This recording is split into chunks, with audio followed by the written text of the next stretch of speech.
Hello everyone, welcome to my YouTube channel learn with Kanika. आज हम करेंगे यूपी लेखपाल 2022 के लिए प्रैक्टिस सेट 4 का पार्ट 1।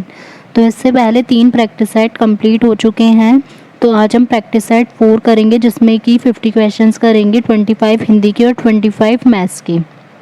ये हम यूथ कंपटीशन टाइम्स के जो लेखपाल प्रैक्टिस सेट हैं, ये पूरे 15 सेट्स हैं, इनकी टेस्ट सीरीज़ कर रहे हैं। तो इसमें हमारे 3 सेट कंप्लीट हो चुके हैं। तो अब हमने 4th स्टार्ट कर दिया है और इसकी एग्ज़ाम डेट है 19 जून 2022।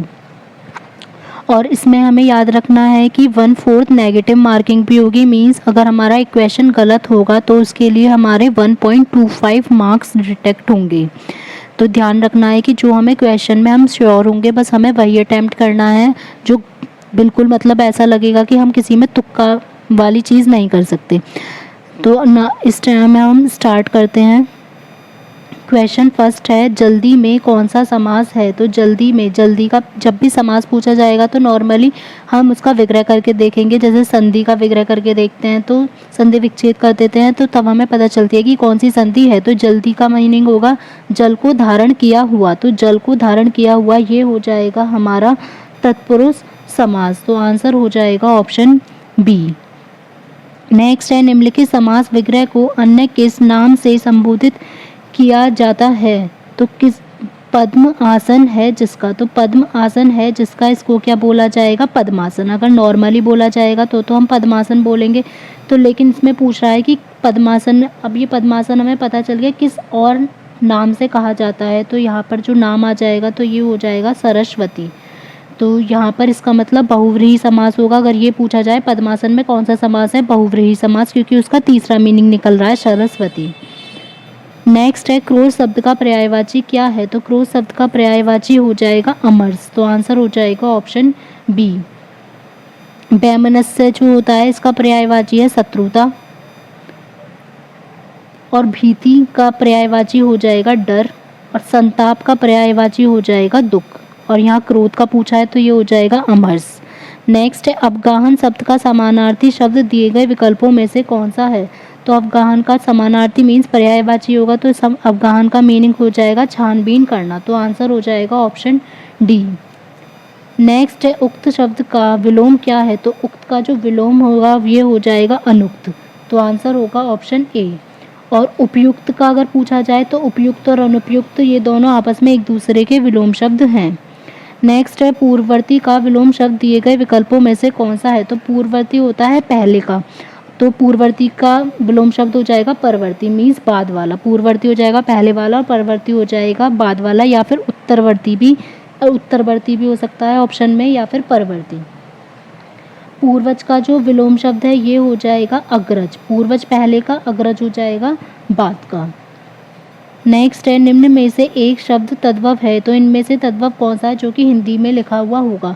दिन, अंधकार, स्कंद, कपास। तो इनमें से जो तद्भव है ये हो जाएगा ये हो जाएगा कपास। और इसका अगर तत्सम पूछा जाए तो ये हो जाएगा करपास। बस रे की मात्रा और लग जाएगी तो ये हो जाएगा करपास। अंधकार तत्सम रूप है, इसका जो तद्भव है ये हो जाएगा अंधेरा। नेक्स्ट है, निम्नलिखित तत्सम तद्भव शब्दों का संगत युग्म कौन सा है? जिसमें कि पहले तत्सम और फिर बाद में तद्भव बिल्कुल सही दिया गया है। तो फर्स्ट हमें दे रखा है खरपट खोपड़ी। तो खरपट खोपड़ी ये हमारा ठीक नहीं है। नेक्स्ट है सक्तु सत्य। तो सक्तु तो वर्ड ठीक है, लेकिन जो इसका सत्य है ये नहीं होगा तद्भव, इसका हो जाएगा सत्तु। नेक्स्ट दे रखा है हमें पर्यंक और पलंग। तो पर्यंक और पलंग बिल्कुल ठीक है कि पर्यंक जो तत्सम शब्द है उसका तद्भव रूप होता है पलंग। नेक्स्ट है घोटक। घोटक का घड़ा नहीं होता, घोटक का होगा यहाँ पर घोड़ा। तो आंसर हो जाएगा यहाँ पर ऑप्शन सी। नेक्स्ट है, भूधर्व का संधि विच्छेद क्या है? तो भूधर्व का जब हम संधि विच्छेद करेंगे तो ये हो जाएगा भू प्लस उधर्व। इसमें ये जो संधि होगी ये दीर्घ स्वर संधि होगी।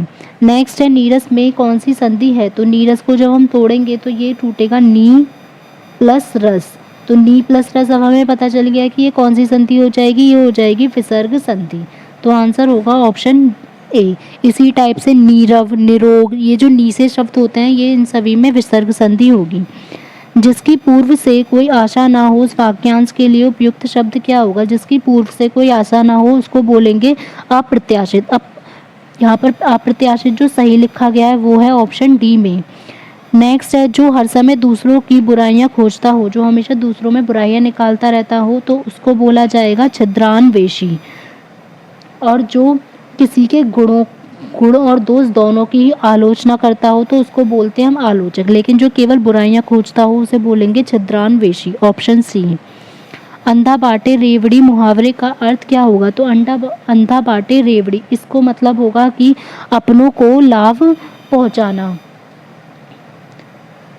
तो आंसर हो जाएगा ऑप्शन बी। नेक्स्ट है चिकना घड़ा होना। तो नॉर्मली हम यूज़ भी करते हैं वर्ड चिकना घड़ा होना, मीन्स जिस पे कोई किसी चीज़ का फ़र्क ही नहीं होगा। तो ये हो जाएगा ऑप्शन सी निर्लज्ज होना। नेक्स्ट निम्नलिखित में से कौन सा एक वाक्य अशुद्ध है जो कि गलत लिखा हुआ है? हम लोग आपका आभार मानते हैं। तो यहाँ पर ये है अशुद्ध वाक्य। यहाँ पर जो सही होगा ये आएगा हम आपका आभार मानते हैं। यहाँ पर हम में ही लोग आ जाएगा, तो इसलिए लोग अलग से लगाने की ज़रूरत नहीं है। तो आंसर होगा ऑप्शन ए। और सभी सेंटेंस देख लेते हैं। तुमने उसे बैठने को क्यों नहीं कहा? सही है। अगले शनिवार को शीला छुट्टी पर रहेगी, ये भी ठीक है। वह कमरे में जाकर सो गया है, ये भी ठीक है। तो आंसर होगा ऑप्शन ए जो वाक्य अशुद्ध है।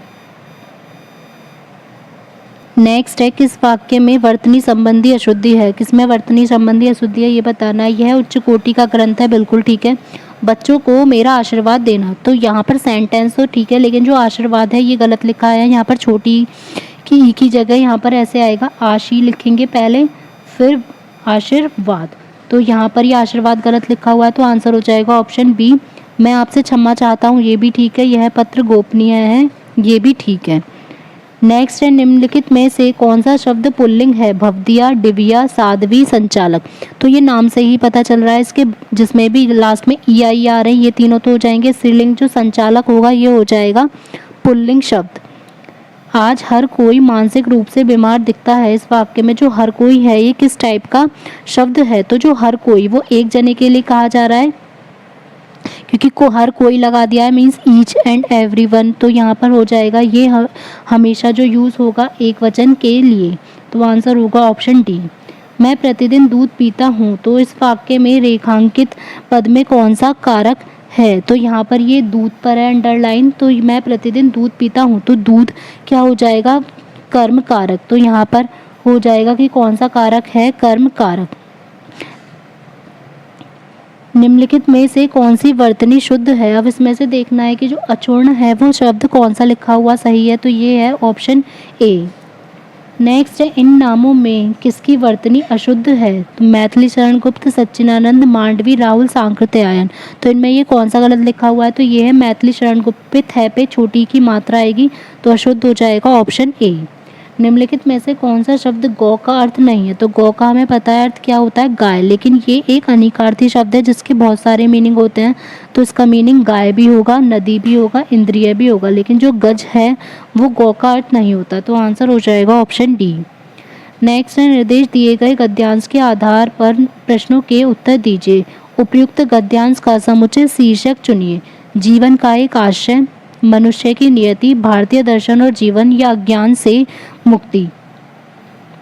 तो यहाँ पर देख लेते हैं कि भारतीय दर्शन के बारे में शुरू में ही बताया गया। भारतीय दर्शन सिखाता है कि जीवन का एक आशय और लक्ष्य है। आशय की खोज हमारा दायित्व है और अंत में उस लक्ष्य को प्राप्त कर लेना हमारा विशेषाधिकार है। तो यहाँ पर भारतीय दर्शन और जीवन दोनों के बारे में ही बात की गई है। तो आंसर हो जाएगा ऑप्शन सी। नेक्स्ट उपयुक्त गद्यांश का जो संक्षेपण है वो क्या होगा? जिसमें पूरा मेन जो लिखा गया है वो इसमें जो सही होगा। वैसे अगर ये पहचानने की सबसे अच्छी ट्रिक है कि नॉर्मली वो लंबा सा लिखा होगा जिसमें सारी चीज़ें आ रही होंगी। तो ये हमारा ऑप्शन डी होगा कि भारतीय दर्शन जीवन के लक्ष्य की खोज करके उसे पाने की प्रक्रिया बताता है। लक्ष्य को पा लेना उसे केवल जानना नहीं है बल्कि उसका अंश हो जाना है। इस उपलब्धि में प्रमुख बाधा है अज्ञान, जिसे दर्शन ही दूर कर सकता है। इस प्रकार दार्शनिक को स्वयं अनुशासित होना पड़ता है ताकि वह यथार्थ से एकाकार हो जाए। इसी नाते अनुशासित आचरण का पालन सभी मनुष्यों को करना होता है। तो ये पूरे गद्यांश का संक्षेपण होगा। नेक्स्ट है उपयुक्त गद्यांश के आधार पर बताइए कि यथार्थ की प्राप्ति में प्रमुख बाधा क्या है। तो अभी हमने ये ऑप्शन डी में ही पढ़ा कि यथार्थ की प्राप्ति की जो प्रमुख बाधा है वो क्या है, अज्ञान। तो आंसर हो जाएगा ऑप्शन ए।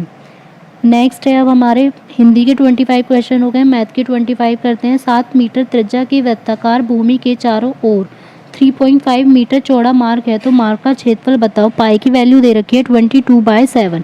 तो अब हम मार्ग का क्षेत्रफल देखेंगे तो एक तो वृत्ताकार ये हो गया हमारा 7 मीटर त्रिज्या वाला, उसके बाद 3.5 चौड़ा भी दे रखा है, तो हमें इसका निकालना है। तो हम क्या करेंगे, पूरे में से ये वृत्ताकार भूमि को माइनस कर देंगे उसके क्षेत्रफल को, तो आंसर आ जाएगा। तो पूरा क्या होगा हमारा पाई, फिर यहाँ पर जो त्रिज्या अगर पूरी लेंगे तो ये क्या हो जाएगी 7 + 3.5। तो 7 + 3.5 का whole square, pi R square होता है फॉर्मूला, माइनस पाई × 7 का स्क्वायर। तो पाई तो हमारा कॉमन आ जाएगा जो कि 22/7 होगा। 7 में 3.5 जोड़ेंगे तो ये हो जाएगा 10.5 का स्क्वायर माइनस 7 का स्क्वायर। जब हमें a square minus b square दिखाई दे तो कभी भी हमें होल स्क्वायर खोल के इसको लंबा नहीं करना। क्या करेंगे, एक बार फॉर्मूला लगा देंगे a + b a - b, एक बार प्लस कर देंगे एक बार माइनस कर देंगे। तो 22/7 गुणा 10.5 में 7 प्लस करेंगे तो हो जाएगा 17.5, और जब माइनस करेंगे तो हो जाएगा 3.5। इसको सॉल्व करेंगे तो हमारा आ जाएगा 192.5 मीटर स्क्वायर। तो आंसर होगा ऑप्शन सी, मार्ग का क्षेत्रफल 192.5 वर्ग मीटर। नेक्स्ट है 27, ये हमें इक्वेशन दी गई है, सिंप्लीफिकेशन करना है कि इसका मान क्या होगा। तो सबसे पहले हमें क्या लगाना होगा, बॉड मास। तो पहले हमें ब्रैकेट सॉल्व करने होंगे, फिर ऑफ यहाँ पर दे नहीं रखा, डिवाइड, फिर मल्टीप्लाई, फिर एडिशन, फिर सब्ट्रैक्शन। तो यहाँ दे रखा है -45 + 7 × 23 -247 में से जब डिवाइड करेंगे 13 को तो आ जाएगा यहाँ पर 19 -11, फिर डिवाइड बाय 2। अब अंदर का सॉल्व करेंगे, पहले मल्टीप्लाई करेंगे तो -45 + 7 की 23 में मल्टीप्लाई करेंगे 161 -19 -11 डिवाइड बाय 2।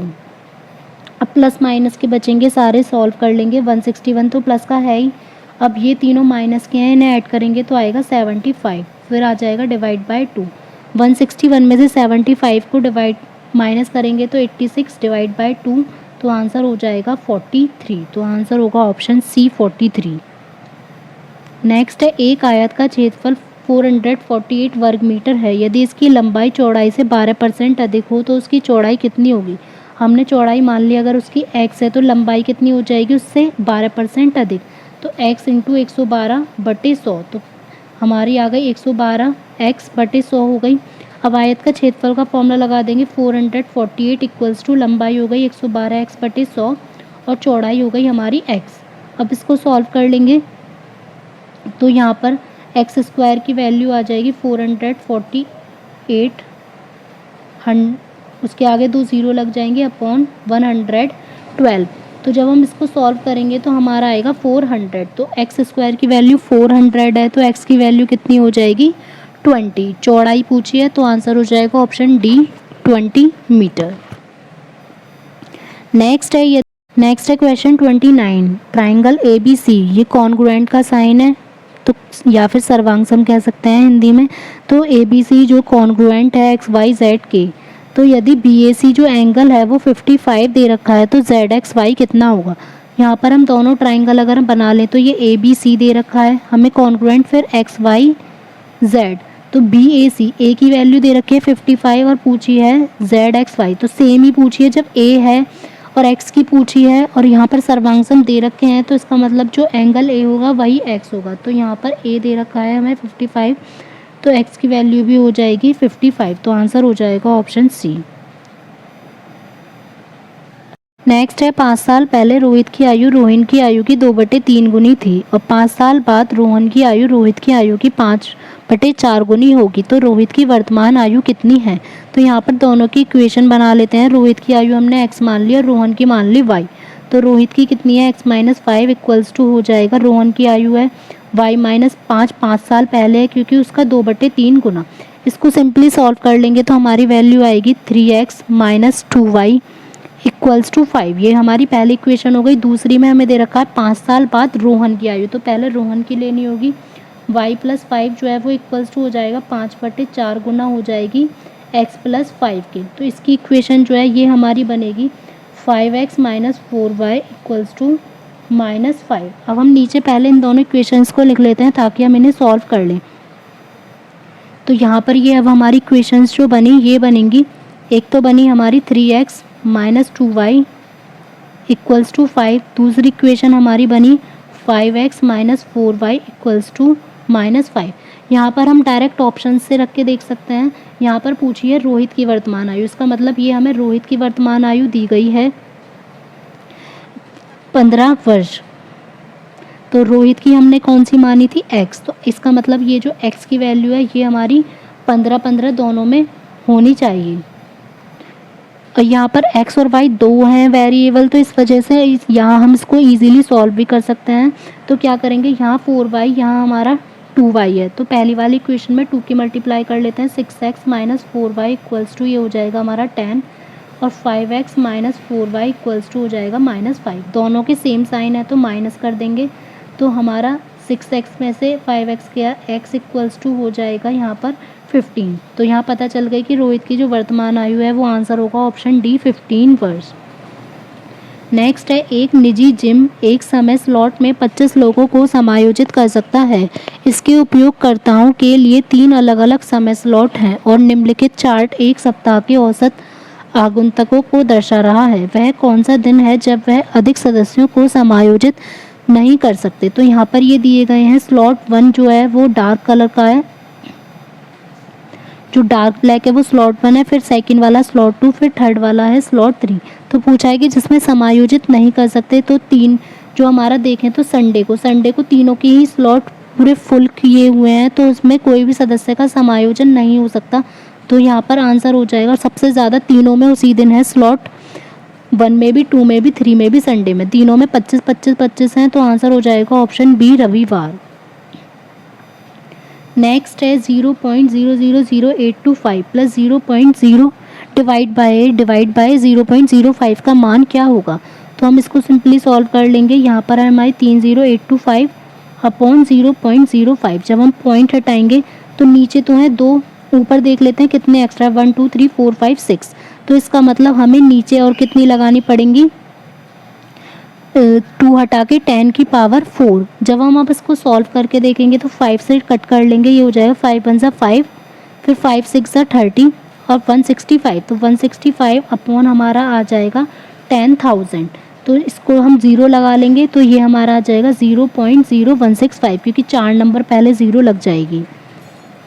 नेक्स्ट है, निम्नलिखित रेखाचित्र से यह निर्धारित करके बताइए कि किस वर्ष भारत में इससे ठीक पहले के वर्ष की तुलना में अधिकतम मूल्य वृद्धि का सामना करना पड़ा।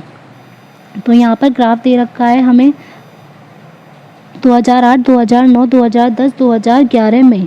तो तीनों सबके बीच में हमें डिफरेंस निकालना होगा। 2008 से 2009 के बीच में डिफरेंस निकालेंगे तो कितना आएगा, 18% माइनस कर देंगे।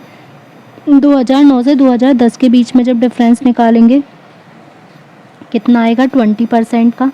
फिर 2010 से 2011 के बीच में हम निकालेंगे तो 22% का। तो यहाँ पर पूछा है कि किस में ज़्यादा है, तो यहाँ पे पता चल रहा है हमारे 2011 में सबसे ज़्यादा हुई है 2010 के बाद। तो आंसर हो जाएगा ऑप्शन यहाँ पर डी 2011। नेक्स्ट है, एक विश्वविद्यालय में आने वाले विद्यार्थियों की संख्या में प्रति वर्ष 10% वृद्धि का लक्ष्य रखा गया। यदि वर्ष 2016 में यह संख्या 1500 थी तो 2018 में लक्ष्य पूर्ति होने पर विश्वविद्यालय में कितने छात्र होंगे। तो 10% की वृद्धि करनी है हर साल, तो 1500 में एक बार 110/100 हो जाएगा, फिर दोबारा 110/100, क्योंकि 2016 के दे रखा है, 2018 का पूछा है। ये हमारी 0 से 0 कट गई और ये तो 11 और 11 हो जाएंगे 121 की हम 15 में मल्टीप्लाई करेंगे तो आंसर हो जाएगा 1815, ऑप्शन बी। नेक्स्ट है 2x minus 13, 2x minus 11, 2x minus 9, 2x minus 7। ये क्रमागत कैसी संख्याएं हैं। तो यहाँ पर 2x दे रखा है, तो 2x की जो वैल्यू है वो हमेशा क्या होगी, सम, क्योंकि x की जगह अगर हम कुछ भी रखेंगे 1 रखेंगे तो 2 1 2 हो जाएगा, 2 रखेंगे तो 2 2 4, मतलब ये तो हमारा जो पहला वाला नंबर है ये हमेशा सम रहेगा। अब उसमें से हमें आगे जो नंबर दे रखे हैं, जो सब्ट्रैक्ट करे हुए हैं, वो हमें सारे दे रखे हैं ऑड नंबर, विषम नंबर। तो जब भी हम किसी सम संख्या में से विषम को घटाते हैं तो हमेशा हमें विषम संख्या मिलती है। तो आंसर हो जाएगा ऑप्शन बी, विषम संख्या। नेक्स्ट है, यदि किसी बंटन का माध्य 12 है और माध्य का 16.5 है तो बहुलक ज्ञात कीजिए। तो बहुलक का डायरेक्ट फॉर्मूला लगा देंगे, 3 इंटू माध्य का कितनी है 16.5 माइनस 2 इंटू माध्य, तो 2 इंटू 12। तो यहाँ पर मल्टीप्लाई करेंगे 49.5 माइनस 24 इक्वल्स टू आ जाएगा 25.5, ऑप्शन ए। नेक्स्ट है, यदि किसी समलंब मीन्स ट्रेपेजियम जो होता है उसका परिमाप है 104 सेंटीमीटर और उसकी दोनों असमांतर भुजाओं की लंबाई 18 और 22 है तथा उसकी ऊंचाई 16 है, तो उसका क्षेत्रफल कितना होगा। तो हम पहले ट्रेपेजियम बना लेंगे। तो इस टाइप से बनता है, यहाँ पर ये लंब होगा। तो ये दो भुजाएं आपस में आमने सामने वाली तो हो गई समांतर, यहाँ पर असमांतर भुजाओं की लंबाई दे रखी है 18 और 22। तो इसका मतलब ये दोनों होंगी, एक 18 हो जाएगी कोई सी भी और एक 22 हो जाएगी। तो यहाँ पर परिमाप दे रखा है 104, तो 104 इक्वल्स टू हमारा चारों की जोड़कर होगा, तो 104 बराबर हमारी ये जो समांतर वाली हैं इन्हें माइनस कर देंगे। इन दोनों समांतर वाली निकालने के लिए परिमाप में से असमांतर वाली भुजाओं की लंबाई को माइनस कर देंगे। तो 104 माइनस 18 माइनस 22, तो यहाँ पर आ जाएगा हमारा 64। तो 64 हो गए समांतर भुजाओं का योगफल। अब हमारा समलंब चतुर्भुज का क्षेत्रफल क्या होता है, हाफ समांतर भुजाओं का योग, जो कि हमारा आया 64 गुणा ऊंचाई कितनी है 16। तो ये 2 से कट जाएगा 8 बार, तो 64 की 8 में मल्टीप्लाई करेंगे, हो जाएगा आंसर 512 सेंटीमीटर स्क्वायर।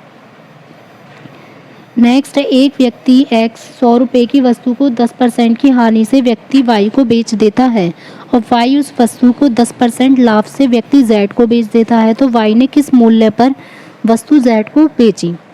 तो यहाँ पर 100 रुपये की वस्तु को पहले 10% हानि से बेच रहा है, तो कितना हो जाएगा, y के लिए जो CP है वो हो जाएगा 100 माइनस 100 का कितना 10%, क्योंकि यहाँ पर लॉस है तो माइनस करना पड़ेगा हमें। तो यह हो जाएगा 90 रुपये। तो y के लिए जो वस्तु का क्रय मूल्य है वो 90 रुपये हो गया।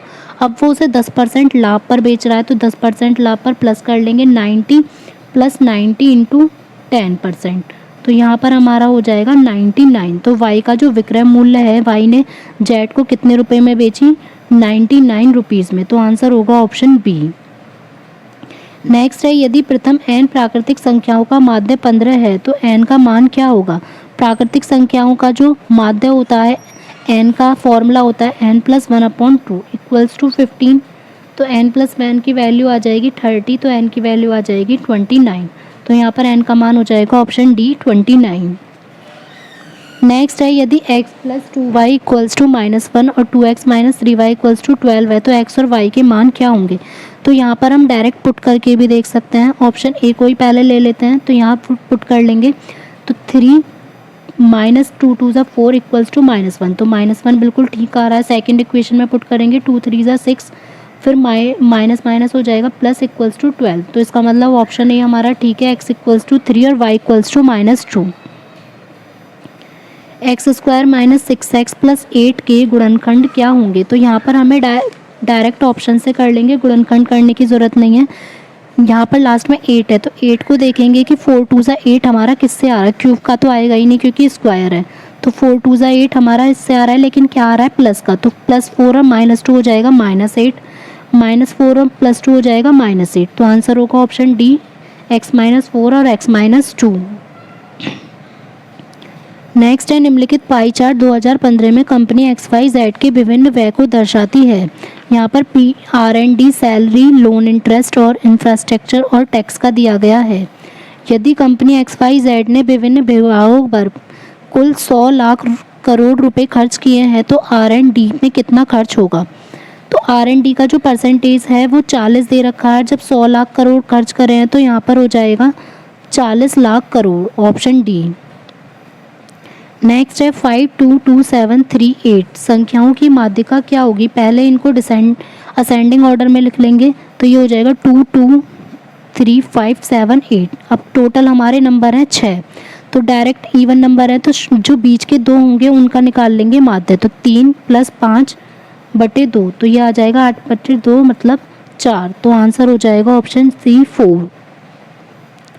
नेक्स्ट है, एक वस्तु को 15% के लाभ पर 920 रुपये में बेचा गया, तो 20% के लाभ पर वस्तु का विक्रय मूल्य ज्ञात कीजिए।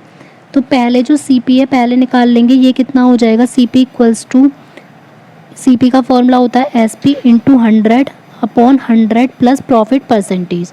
तो SP हमें दे रखा है 920 इंटू 100, प्रॉफिट परसेंटेज है 15, तो हो जाएगा 115। इसको सॉल्व करेंगे तो 800 आ जाएगा। अब नेक्स्ट हमें निकालना है 20% के प्रॉफिट पर, तो अब SP निकाल देंगे, ये हो जाएगा उल्टा बस कर देंगे इसका फॉर्मूला, CP हो जाएगा 100 इंटू 120, 100 प्लस 20/100। इसको 12 अट्ठे हो जाएंगे 96 और 1 0, तो आंसर हो जाएगा ऑप्शन C 960। नेक्स्ट है, एक चुनाव में एक उम्मीदवार 75% वैध मतों से विजयी हुआ। कुल 5,60,000 मतों में से 15% मत अवैध थे, तो विजयी उम्मीदवार को मिले जो वैध वोटों की संख्या है वो कितनी होगी। तो हमने मान लिया कि जो वैध वोट है वो X है, तो कितने हो जाएंगे, 5,60,000 के 15% तो हमें घटा देने हैं जो अवैध थे, तो वो बचेंगे 85%, और 75% थे ही वैध, तो 75 ही लेंगे बस इसका। तो यहाँ पर ये 4 0 ख़त्म हो जाएंगे, इनको डायरेक्ट मल्टीप्लाई करेंगे तो हमारा आ जाएगा 3,57,000। तो यहाँ पर आंसर हो जाएगा ऑप्शन D। नेक्स्ट है 2x² प्लस 5x माइनस 12 और x² प्लस x माइनस 12 का SCF अगर x प्लस a है तो x की वैल्यू क्या होगी। तो यहाँ पर अगर SCF इसका x प्लस a है तो पहले हमें तो इसका SCF देखना होगा कि क्या है, तब हमें पता चल जाएगा कि a। पहले वाले इक्वेशन की हम इसके गुणनखंड करेंगे, तो यहाँ पर हो जाएगा 12 दूनी 24, तो 24 के हमें ऐसे गुणनखंड करने हैं जो कि माइनस करके, लास्ट वाला साइन देखते हैं, माइनस करके 5 आना चाहिए। तो ये हमारा हो जाएंगे 8 और 3, तो 2x² plus 8x minus 3x minus 12, तो यहाँ पर 2x कॉमन ले लेंगे तो बचेगा x प्लस 4, माइनस 3 कॉमन लेंगे तो x प्लस 4, तो x प्लस 4 और 2x माइनस 3। अब ऐसे ही नेक्स्ट इसके करेंगे तो यहाँ पर है 12, तो 12 के जो गुणनखंड होंगे इस टाइप से करने के, माइनस करके 1 आना चाहिए, तो 4 और 3, तो दोनों में पता चल जाएगा कि जो कॉमन है वो 4 आ रहा है। तो x प्लस a जो है यहाँ पर माइनस वाला तो वैसे भी नहीं हो सकता, तो आंसर हो जाएगा a की जो वैल्यू है वो ऑप्शन C होगी 4। नेक्स्ट है, यदि दो संख्याओं का योगफल 13 है तो उनके वर्गों का योगफल 97 है, तो उनका गुणनफल कितना होगा। दो संख्याएं x plus Y equals to हो जाएगा 13 और x² plus y² equals to हो जाएगा 97। तो हम x प्लस वाई के होल स्क्वायर का फॉर्मूला लगा देंगे, x प्लस वाई का whole square equals to x² plus y² plus 2xy। यहाँ पर वैल्यू आ जाएगी 13 का स्क्वायर 169, x² प्लस y² की वैल्यू आ जाएगी 97 प्लस 2xy। यहाँ पर सब्ट्रैक्ट करेंगे तो होगा 72 और डिवाइड बाय 2 हो जाएगा 36, तो आंसर हो जाएगा ऑप्शन B। नेक्स्ट है, गोलाकार अंगूठी की आंतरिक और बाहरी परिधि 22 सेंटीमीटर और 44 सेंटीमीटर है, तो अंगूठी की मोटाई कितनी होगी। तो यहाँ से दोनों की R1 R2 निकाल लेंगे, पहले की निकालेंगे तो ये हो जाएगी 2 इंटू 22/7, 2 पाई r होता है फॉर्मूला, R1 हमें निकालनी है इक्वल्स टू 22, तो जो R1 की वैल्यू है ये आ जाएगी हमारी 7/2। ऐसे ही R2 निकाल लेंगे तो 2 into 22/7 into R2 equals to 44, तो यहाँ पर ये हमारी आ जाएगी R2 आ जाएगी 7, तो R1 और R2 के बीच का जो डिफरेंस है ये कितना आ जाएगा 3.5, तो मोटाई हो जाएगी ऑप्शन C 3.5 सेंटीमीटर। नेक्स्ट है, एक समचतुर्भुज जो रोम्बस होगा उसके विकर्णों की लंबाई 16 सेंटीमीटर और 12 सेंटीमीटर है, तो समचतुर्भुज की परिधि क्या होगी।